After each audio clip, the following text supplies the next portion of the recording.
Hello everyone, नमस्कार, welcome to our series. So today I will show you the part of history जो कि कभी हमारी text book में हमें पढ़ाया ही नहीं जाता। तो देखिए, यूरोप जब अंधेरे में था उस टाइम पे भारत में सिटीज डेवलप हो चुकी थी। मैं इसको प्रूव करके दिखाऊंगी। आपने सिविलाइजेशन जैसा शब्द तो सुना ही होगा और शायद कुछ जानते भी होंगे सिविलाइजेशन का मतलब क्या होता है। सिविलाइजेशन का मतलब सिर्फ घर बनाना नहीं होता है, उसमें प्रॉपर तरीके की प्लानिंग, हाइजीन, इंफ्रास्ट्रक्चर सब इंक्लूडेड होता है।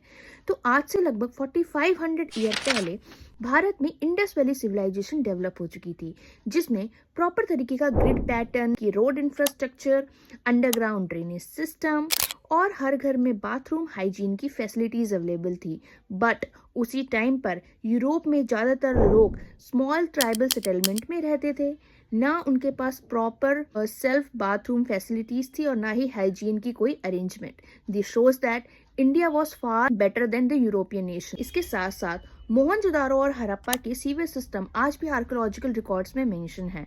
बट कॉलोनियल रूल मतलब कि ब्रिटिश रूल के टाइम पर हमें इस तरह से दिखाया गया कि जितना भी भारत में डेवलपमेंट हुआ है वो वेस्ट की ही देन है, क्योंकि उनके टाइम पे हिस्ट्रीज लिखी गई और उन्होंने हिस्ट्री को इस तरह से रखा ताकि ये प्रूफ हो जाए कि भारत जो था बैकवर्ड था। बट एंशिएंट इंडिया का फोकस किस चीज पे था? उनका फोकस था लाइफ को बेटर बनाने में, सफाई में, हेल्थ में और इंफ्रास्ट्रक्चर में।